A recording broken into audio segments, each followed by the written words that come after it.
Israel বিরোধিতায় বাংলাদেশিদের প্রতিবাদের ঢেউ সাড়া ফেলেছে বিশ্বে।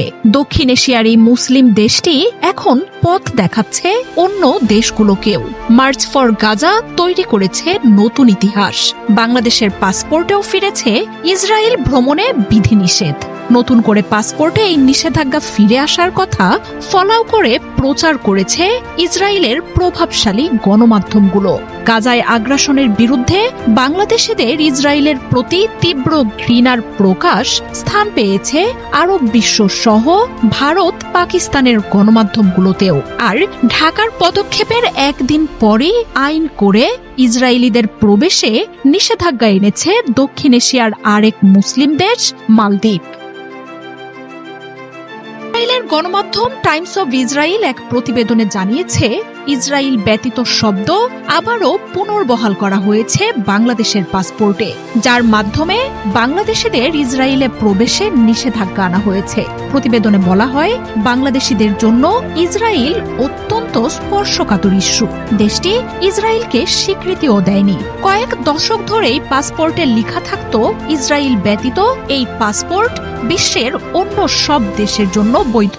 তবে 2021 সালে আওয়ামী লীগ সরকারের সময়ে অনেকটা অগোচরেই পাসপোর্ট থেকে লেখাটি সরিয়ে ফেলা হয়।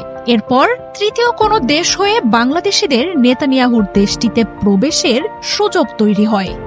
সম্প্রতি গাজায় ইসরায়েলের নজিরবিহীন নৃশংসতার জেরে ক্ষোভ আর ঘৃণার জোয়ার ওঠে দেশ জুড়ে।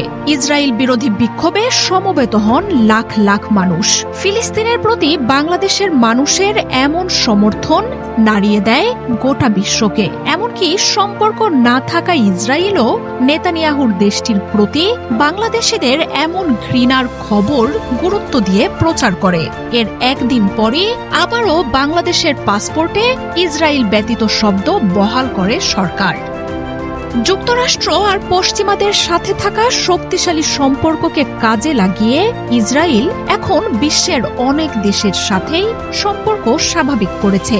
এমনকি সৌদি আরবের মতো দেশেও বাণিজ্যিক সহ বিভিন্ন কারণে ইসরায়েলিদের প্রবেশে অনুমতি দেয়া হয়। তবে ফিলিস্তিনের প্রতি সমর্থনে ইরান, ইয়েমেনের মতো বাংলাদেশও ইসরায়েল বিরোধিতায় অটল রয়েছে।